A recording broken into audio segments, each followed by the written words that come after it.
The fact that like the administration won't even fire him kind of shows that they don't give a right? Like the fact that they have not fired him at this stage, even after he just kept saying wrong shit over and over again in this incredibly high profile investigation, made the FBI look like a clown show, means that one,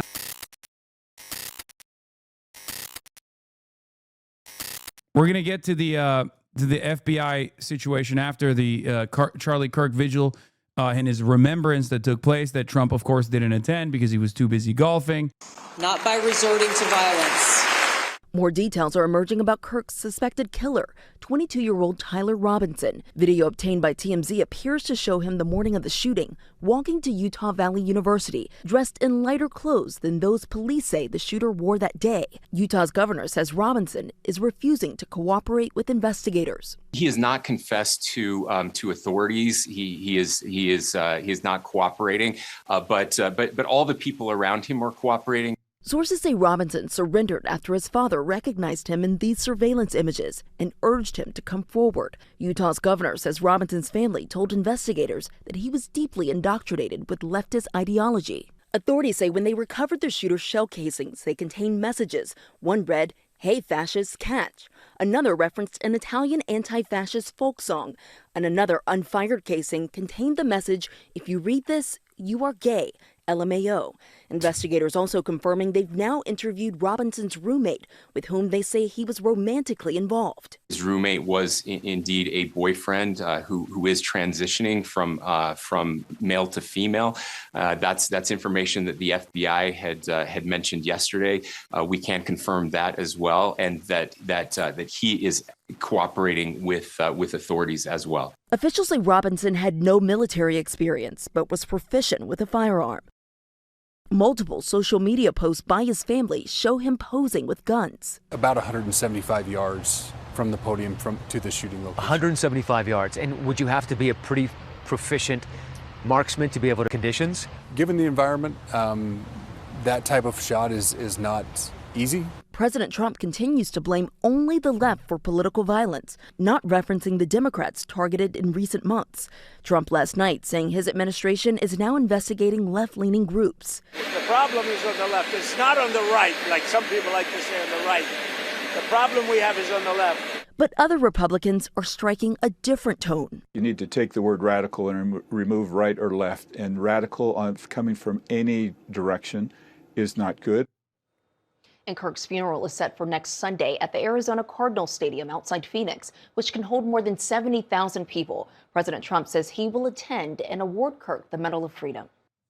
He has not confessed to authorities. He is not cooperating. But all the people around him are cooperating. We can confirm that his roommate was indeed a boyfriend who is transitioning from male to female, and that he is cooperating with authorities. A Fox News alert. Charlie Kirk's murder suspect refusing to cooperate as the FBI discovers new details about his dark digital footprint before he makes his first court appearance tomorrow. All right, FBI Director Kash Patel joins us now. I can't imagine, Mr. Director, how busy you've been, especially Charlie Kirk isn't just a impactful person, he's your friend. So I understand that. But having said that, people are looking to you to find out is how big this investigation is going to be. Can you tell us the latest? Absolutely. It's so good to be with you. And you're right. My personal feelings and relationship with Charlie, I have a job to do for the American people, and I'm committed to do it for President Trump. We flexed all resources the FBI had and surged multiple air assets as soon as this shooting occurred. We were cycling in agents, evidence response technicians, hostage rescue technicians, and special operators in and out of Utah, cycling evidence back and forth on these FBI planes as soon as we could so that there was no delay. And what we did... Worst guy for the job. Worst guy for the job. I mean, seriously. Worst guy for any job, really. The fact that, like, the administration won't even fire him kind of shows that they don't give a right? Like, the fact that they have not fired him at this stage, even after he just kept saying wrong shit over and over again in this incredibly high-profile investigation, made the FBI look like a clown show, means that, one, obviously, something that we knew already, loyalty above all else. That's the only thing that Trump cares about. And two, they must not care that much about Charlie Kirk, the person, right? Because what he's saying here, what he's about to say here, if I don't know if I missed it or not, the information revealed here is so insane that it makes me also reconsider whether or not this was like an op or something.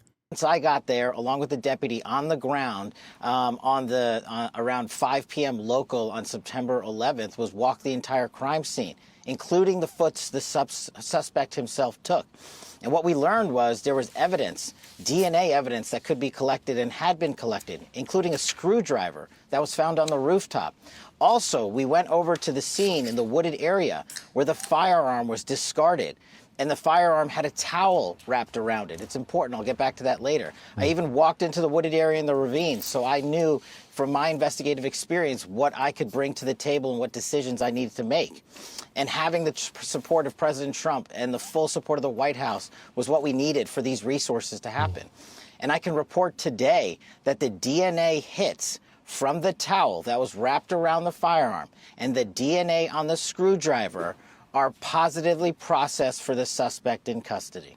So, Mr. Director, that is vital. That is breaking news and vital information, because now you have the casings for the gun. So you connect the gun. Now you got his DNA on it. That's huge. But I also want to get to another part. I just got to interrupt. Sorry, I just got to interrupt. We have the DNA on the screwdriver that was found on the rooftop and the towel that the firearm was wrapped in. The firearm itself, this is a great point. Thanks for raising it. Yeah, no problem. That is being processed by ATF laboratories in Maryland, and I believe they'll speak to that at a later date when their process is incomplete. But I just want to let you know the FBI handled the screwdriver and the towel found on the scene. That is important clarification, Mr. Director. I want to get to the 20 members in that group chat. Have they been brought in for questioning? And the group chat that from our reporting that we're hearing is from after the assassination. Do you have the messages from before the assassination? Well, let me take a step back and tell you what we were doing while we were there and how we were led to the suspect so that this all fits into the puzzle. We, as soon as we learned of the shooting, we were able to, I think Charlie Kirk was shot at 12:23 local time on September 10th. By 12:39 p.m. local time, FBI assets were on scene securing the scene. We then launched at 10 a.m. the next day the first images of the suspect. Myself and the deputy arrived at 5 p.m. local time on September.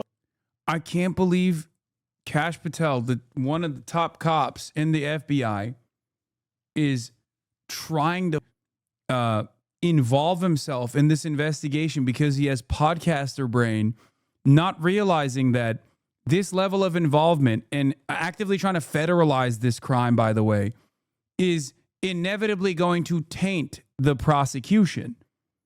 You can't be like, hey, I'm the guy investigating this, and the guy who got killed is my friend, and I'm really upset right now. And also, we up a bunch of the evidence. So it's so, look, this is, of course, if the criminal justice system still works, right? That's a big if.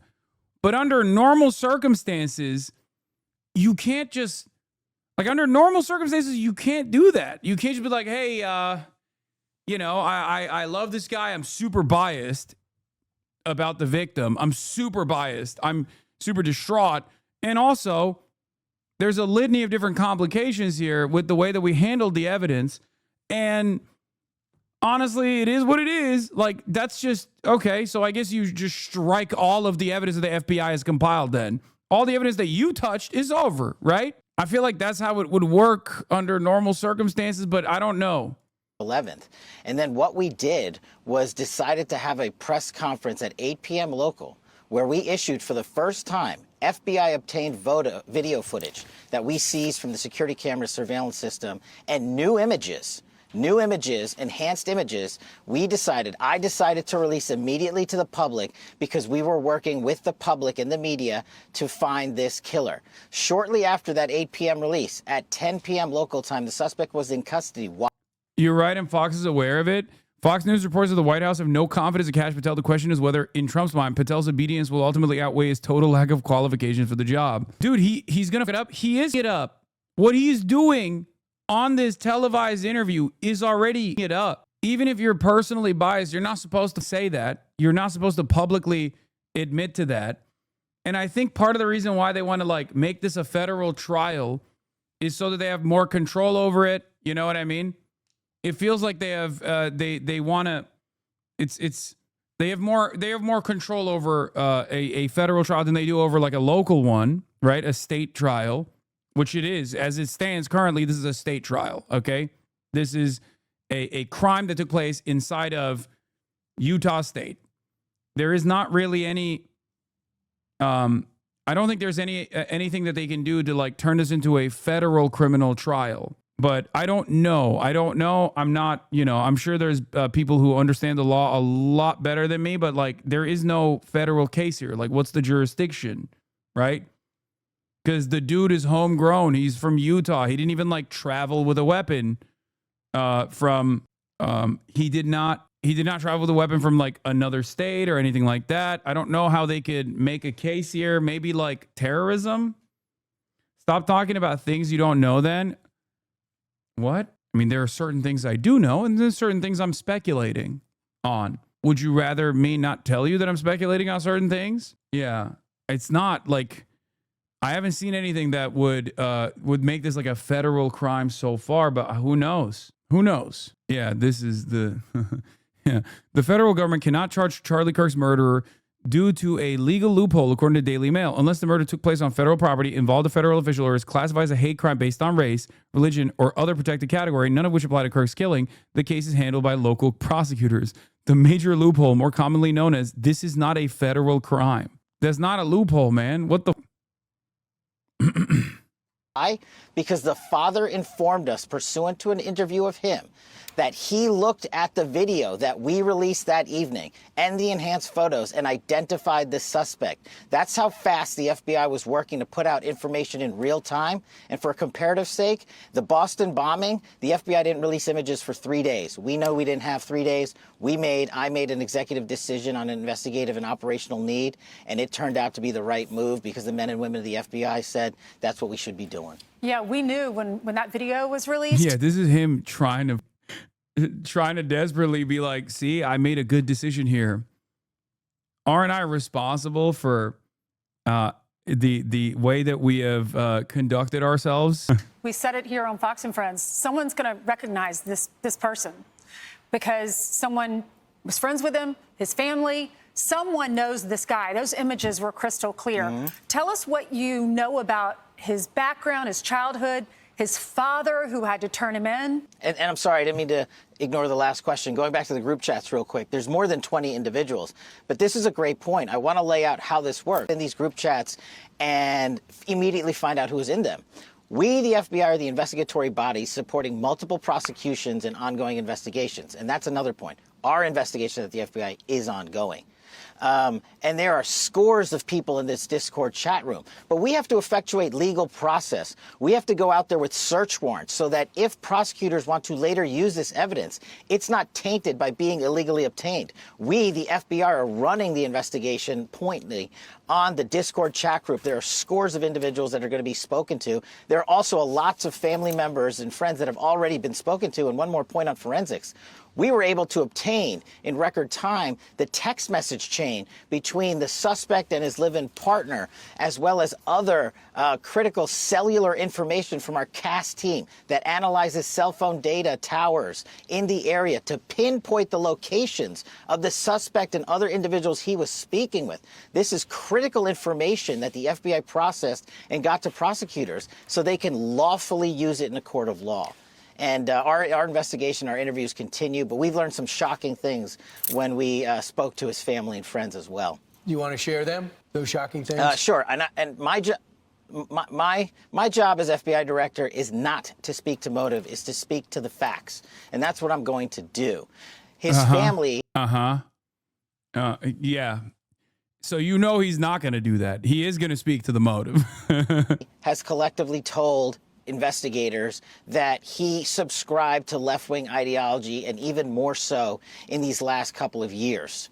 And he had a text message exchange, he the suspect, with another individual, in which he claimed that he had an opportunity to take out Charlie Kirk, and he was going to do it because of his hatred for what Charlie stood for. Those are factually accurate investigatory findings by the FBI that we've handed over to the local authorities and the federal authorities to make their prosecutorial decisions. But I believe in this instance of such public importance, the public has a right to know. And I've told you I'm committed to transparency, and that's what I'm doing here today. Why didn't that person that he was talking to, why didn't that person say something? This guy in the chat said, leftist, yeah, there's no way this was done by a leftist. We all celebrated it. Meanwhile, like, the people, first of all, I've not made this assertion, okay? I've not made that statement. I don't know what the ideological background of the shooter was. I feel like there is not enough evidence yet to establish that, at least evidence that they've revealed to establish that. There's also certainly not enough evidence to figure out exactly what the motive was, right? Having said that, the entirety of the right have claimed that I am responsible for this, all the way from Elon Musk down to every fucking neo-Nazi out there. The irony, of course, is that not only have I not said anything violent about Charlie Kirk, but I was also slated to be next to him at a public event. There is, however, one group of people to his right flank, neo-Nazis that self-describe as Groypers, who have actively pursued Charlie Kirk, stalked him, both on the internet and also physically in the real world. So I don't know if this guy is a Groyper or not, okay? And as a matter of fact, I've said I'm not so certain. I don't think he is. These guys still are going to yell at me regardless, okay? I'm one of the few fucking prominent media figures that instantly said there is not enough evidence to suggest that this person is a Groyper, okay? The irony, of course, is these people don't listen to my words or care at all. This guy's fucking PFP. Look at this shit. I think there is a person out there who believes that the shooter might have been a Groyper, and that person is Nick Fuentes, ironically enough.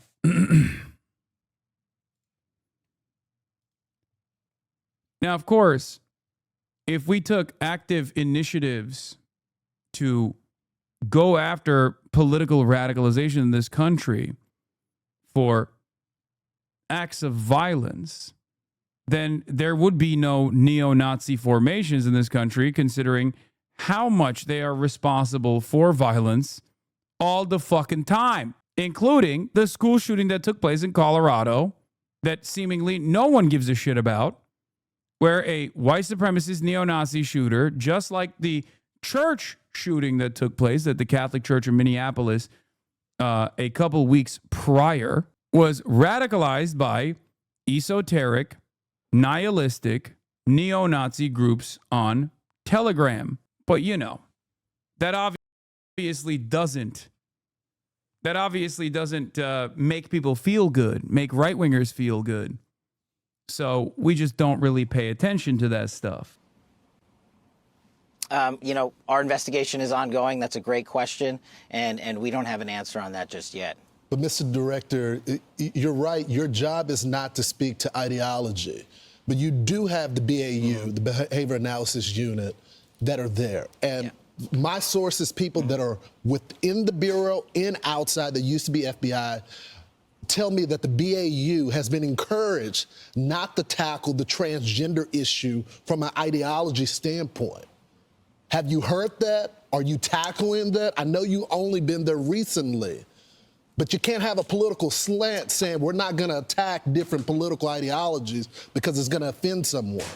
You're absolutely right, and that's why me and the deputy have been quarterbacking this investigation ourselves. There is no one at the FBI that's going to politicize this investigation. There's no one at Quantico or anywhere else that is going to say we are not looking at X or Y. We are looking at the facts, and that is why we are releasing the facts in record fashion. If you go back and look at historical cases like Luigi Mangione and the Boston bombing, how long did it take the Bureau to release information to the public? it. We're not doing that. Those 2 manhunts took 5 days, and they happened in downtown major metropolises.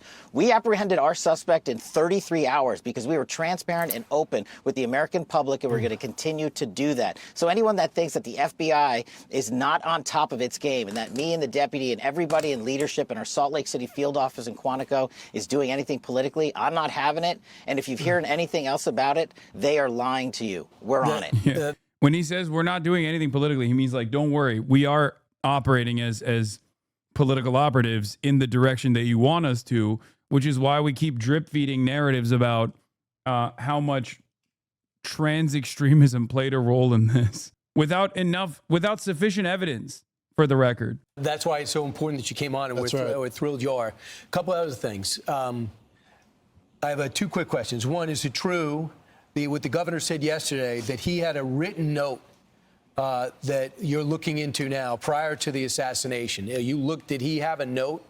And the other one question is, the person that was texting with him about, I have a shot at taking out Charlie Kirk, can that person be charged? So I'll take those in reverse. The charging decisions are up to our great partners at the Department of Justice and the Attorney General, who have been wonderful providing resources during this entire process, and we'll let them speak to any charging decisions. But we, the FBI, are investigating. As I said, our investigation is ongoing. We're interviewing dozens and dozens of suspects, subjects, witnesses, and the like, and continuing to examine forensic information, including cell phone data and DNA analyses. And once we make those findings handed over to our partners, as we're doing in real time, they'll make those decisions. And I'm sorry, Brian, I forgot your other question. You had a written note. Did he write a written note before the assassination attempt? That's what the governor said yesterday. And what did that say? If you could. So what I'm able to say. I'm sorry. So what I'm able to say is, I addressed it partially earlier, is that the written note, we believe, did exist, and we have evidence to show what was in that note, which is. Wait, whoa. There was a written note that existed? Did? As in, there was a written note, but it just mysteriously vanished? I'm sorry. What the fuck? And I'm going to summarize, basically saying, the suspect wrote a note saying, I have the opportunity to take out Charlie Kirk, and I'm going to take it. That note was written before the shooting. Evidence of its existence, we now have learned, existed before the shooting, was in the location in the suspect and partner's home. But we have since learned that the note, even though it has been destroyed, we have found forensic evidence of. What happened? How did the note exist and then it did not exist? Also, the governor yesterday said the FBI has the note and he can't talk about its contents. What? The note has been destroyed? The note, and we have confirmed what that note says because of our aggressive interview posture at the FBI.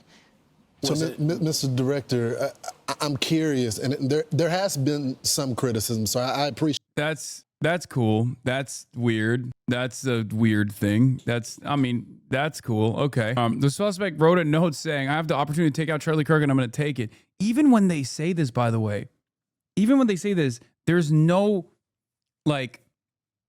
even in this fucking supposed manifesto / note, there is no motive. What the fuck is going on? Patel said the note had been destroyed, but we have found forensic evidence of the note, and we have confirmed what the note says because of our aggressive interview posture at the FBI. That's pretty crazy. That's a crazy thing. The dog ate the manifesto. We went in, and we knew that there was potentially a manifesto, but it seems to be mysteriously vanished now. Huh. How strange. What could it be? Appreciate you coming on our program and discussing it with our audience. Can you tell us what was happening on the ground? Apparently, according to sources, you weren't getting some information, you requested photos, and you were being stonewalled. Now, I think it's important to note there's always some sort of tension between local cops on the ground and the feds. They want to handle their own investigation, but of course, with an investigation of this magnitude, you have to step in, you have the resources. But can you explain, was it the local field office, was it the state police? What was going on? So the local authorities have been fantastic. Okay. The local sheriff, the state PD have been wonderful. And any investigation, as you hinted to, of this magnitude has so many people in it because I'd made the decision to search so many resources.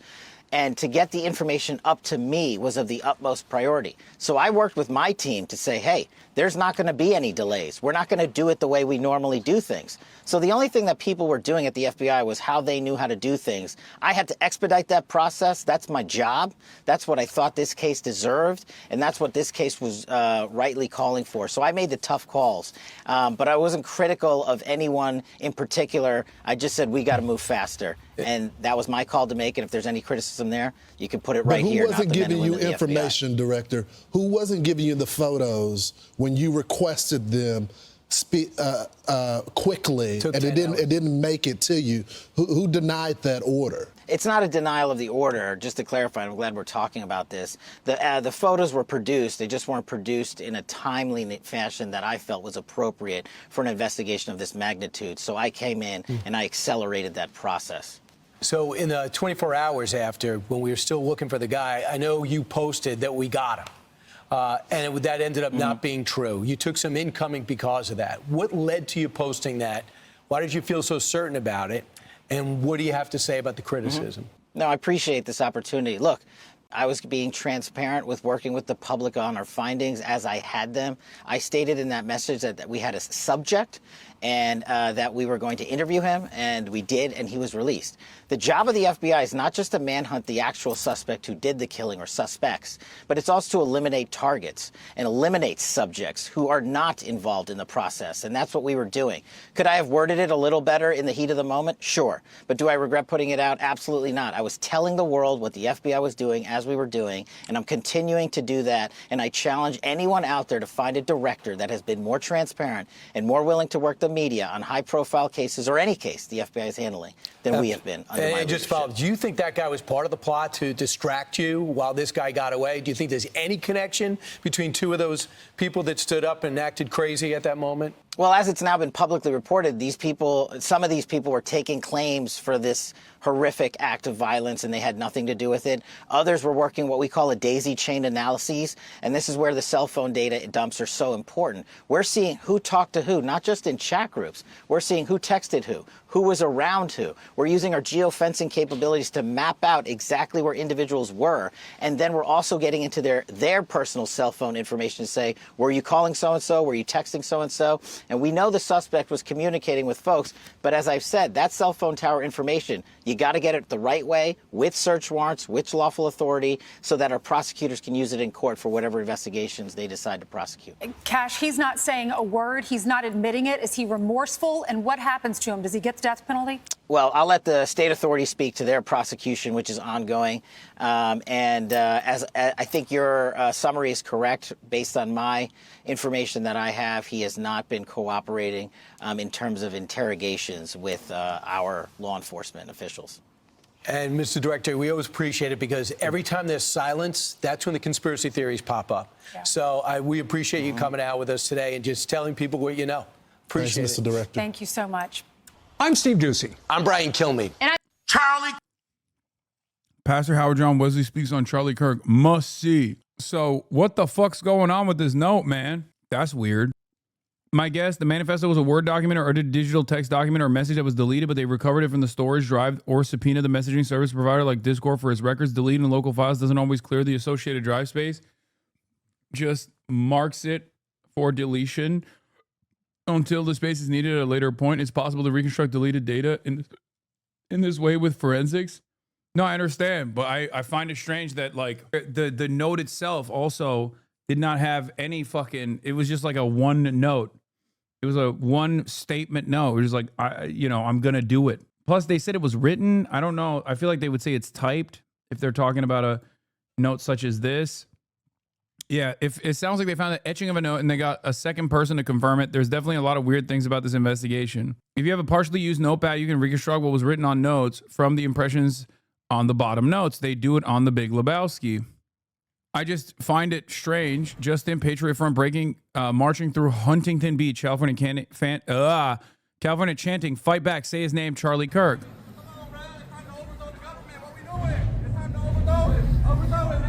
White man, fight back. Go get a gun, Brad. Go get a gun. Fight back. Our streets.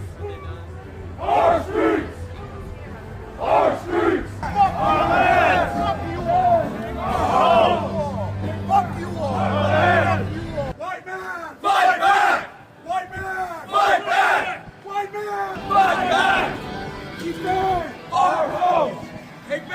our land. Say his name. Charlie Kirk. Say his name. Charlie Kirk. Charlie Kirk. Charlie Kirk. As the white population continues to be replaced with a population of non-white people every day. Every time you go somewhere with your wife and your children, you're surrounded by people that look nothing like you and have disdain for you. Just a bunch of moderates. Just a bunch of regular ass moderates, man. Why are people freaking out? Kirk did not deserve to be assassinated, but I'm overwhelmed seeing the flags of the United States of America at half staff, calling this nation to honor and venerate a man who was an unapologetic racist and spent all of his life sowing seeds of division and hate into this land. And hearing people with selective rage who are mad about Charlie Kirk but didn't give a damn about Melissa Hortman and her husband when they were shot down in their home, tell me I ought to have compassion for the death of a man who had no respect for my own life. But there's nowhere in Bible where we are taught to honor evil. And how you die does not redeem how you lived. God damn. You do not become a hero in your death when you are a weapon of the enemy in your life. I can abhor the violence that took your life, but I don't have to celebrate how you chose to live. I am overwhelmed. There is no unity. That was must watch. That was a must watch. The title is not wrong. All right. Do not trust that guy. I mean, I don't know anything about him, but Trump administration has reportedly ordered the removal of signs and exhibits related to slavery at multiple national parks, including the historic photograph, The Scourged Back. Yeah, they're moving along. Business as usual. With people who scream at children over their parents' politics. There is no unity with someone who lies about what Charlie Kirk said in order to excuse his murder. There is no unity with someone who harasses an innocent family the day after the father of that family lost a dear friend. There is no unity with the people who celebrate Charlie Kirk's assassination. And there is no unity with the people who fund these articles, who pay the salaries of these terrorist sympathizers, who argue that Charlie Kirk, a loving husband and father, deserved a shot to the neck because he spoke words with which they disagree.